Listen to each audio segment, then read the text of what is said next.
Chapter 6. These islands are strung together much like the beads on a necklace. When we set sail past one in half a day, we catch sight of another. I sneak up on the deck so often my back is sore from being smacked with that oar, but the sky and water are so blue and everything is so new that I keep coming up anyway. It is hot.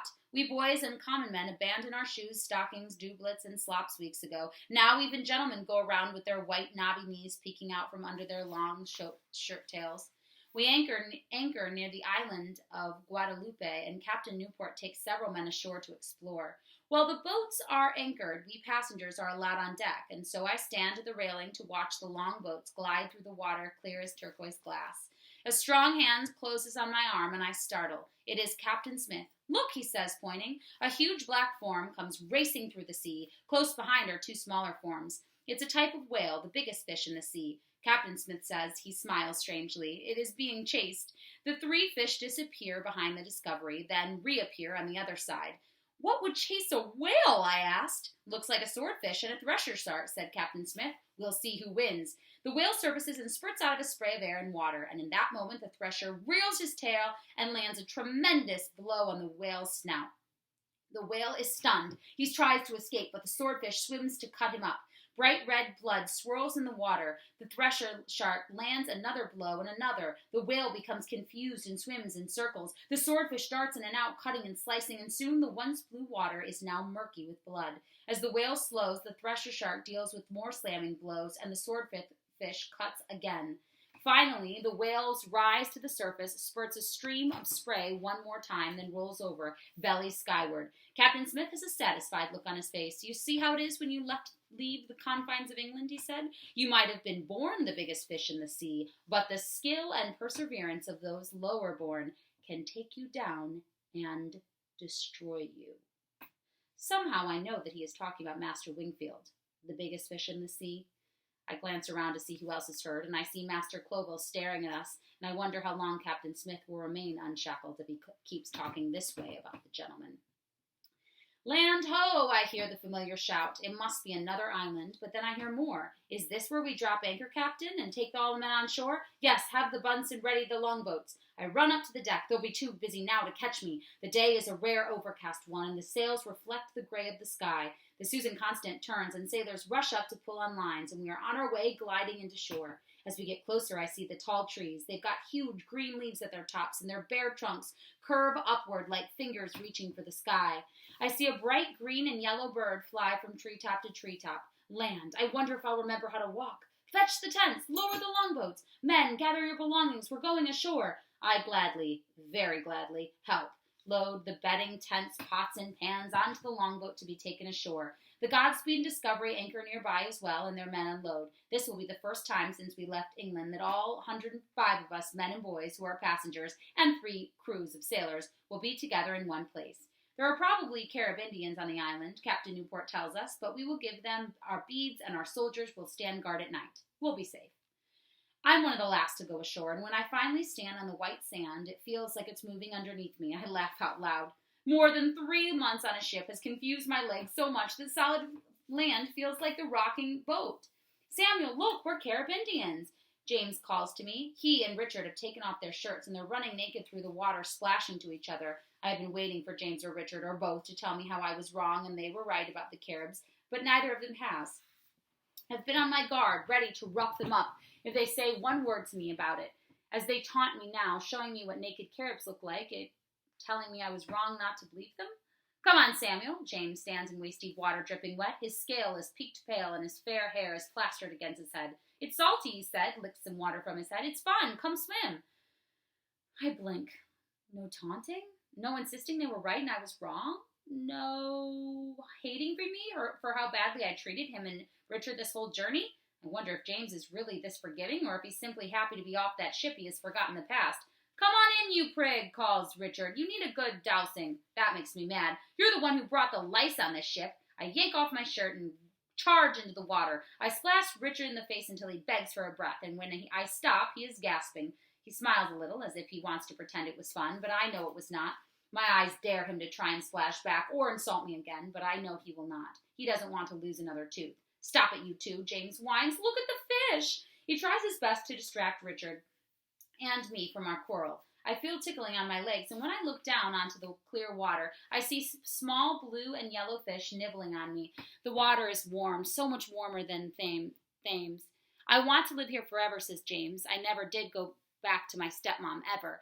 So she would think I had died, and that would make her happy. I want to stay here too, says Richard. I will never be cold again. I shake my head. I still want to go to Virginia, I say. There's a stack of gold waiting for me there, maybe 10 sacks. Reverend Hunt calls from ashore. Boys, come here and put your shirts on. The sun will burn your skin. I wish we didn't have to leave the water, but we do what we say. Disobeying Reverend Hunt would be like disobeying God. When we got to the shore, he is holding our shirts and 3 wide-brimmed hats. The sun here is like 10 English suns. Put these on. Reverend Hunt waits while we put our shirts on and tie the hat strings under our chins. Now, he says, there's work to be done. There are tents to be set up, and the cook wants all the pots scrubbed with sand. Captain Ratcliffe wants a path cut to our baths. They found hot baths in the forest, and he says the gentleman can't be tromping through the underbrush to get them. Captain Ratcliffe of the beady eyes and pointy nose. Captain Smith grumbles that he doesn't see why the gentleman can't walk through the forest like everybody else, but Captain Ratcliffe has the power to give orders, not Captain Smith. When we join the others, I see the older boy, Nathaniel. He's holding a hatchet. He must be on his way to help clear the path. I don't want to scrub pots like a woman, so I hurry to get one of those hatchets, too. I swing it a few times to feel its weight and power. I want to do a man's job. Henry, Abram, Nathaniel, and several of the sailors start towards the forest with their hatchets, and I follow them. What do we have here? Henry turns to me. A scrawny chicken coming to work with the men. I don't answer. I want to say I wouldn't be so scrawny if he had left me more food.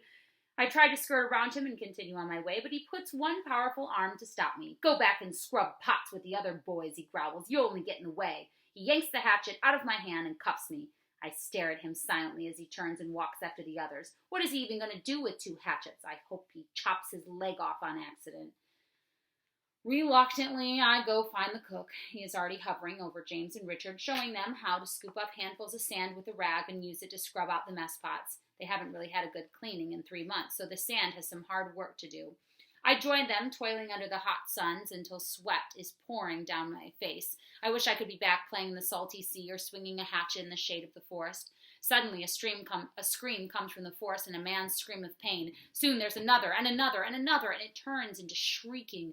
It turns my blood cold, and I remember Captain Smith's answer when I asked if Carib chopped people up for their cookpot.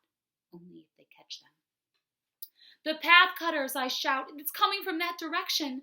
Gentlemen and soldiers grab their weapons and hurry towards the terrible sound. James and Richard huddle together behind the largest cookpot. I spot a sword and belt someone has left lying in the sand. Quickly, I try to fasten the belt around me, but it's too big. I pull the sword out of the sheath. With its bare sword, I run towards the sound of battle.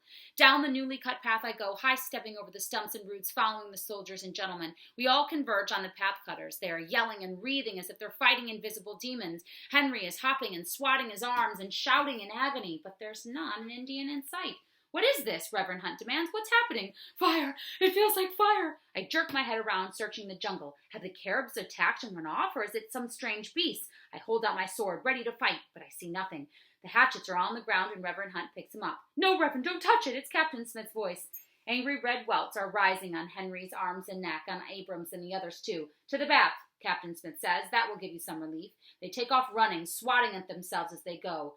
It's a mashal tree, Captain Smith says when they've quieted down. The Caribs use its sap to poison arrows and it burns like fire. Our men must have chopped into the tree. I am impressed with Captain Smith's knowledge. As a soldier, he has already traveled the world and has learned so much. Tromping up the newly cut path at just that moment is Captain Ratcliffe. His face is dripping with sweat. This all happened, Captain Smith says loudly, thanks to Captain Ratcliffe and his ridiculous idea of cutting a gentleman's path. Captain Ratcliffe wipes his brow and scowls. It looks to me as if he would spit in Captain Smith's face if he weren't so overheated. The 2 men stare at each other, fuming. Let's go, everyone. Back to work. Reverend Hunt says, with a wave of his hands, he gets the men moving. It somehow breaks the standoff between Captain Smith and Captain Ratcliffe. Captain Ratcliffe calls after the men, I want a new crew to cut the path. Just leave those blasted machete or whatever trees alone. Captain Smith shakes his head and mumbles angrily under his breath. I walk back to the stack of mess pots waiting to be scrubbed. I carry the sword I borrowed. Captain Smith comes up behind me. That sword needs cleaning, he said. It startles me, and I give him a sideways look. Then I understand he means the sword. The metal is tarnished and even rusting in places. I will show you how to clean it when you return. The owner will thank you, he says. On the beach, Captain Smith demonstrates to me how to clean the sword with a rag and sand. He said the sand is fine enough to do the job, and it's surprisingly similar to cleaning and polishing mess pots.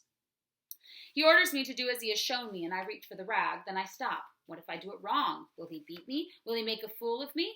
I lower my hand. It is better to remain unteachable. If you will not obey, there are other crueler men you may serve instead. I clench my teeth. Nothing to do but try. I reach slowly for the rag, scoop it up, and press it against the sword blade and give it a stroke. I forgot to be careful, and my finger slides along the blade. I yelp and stick my finger in my mouth to suck the blood. Captain Smith laughs. Aha, I cut my fingers many times when I was learning to clean a sword. Let me see. I hold out my finger. It's still bleeding, but the cut is not so deep that it will stop me from using that hand.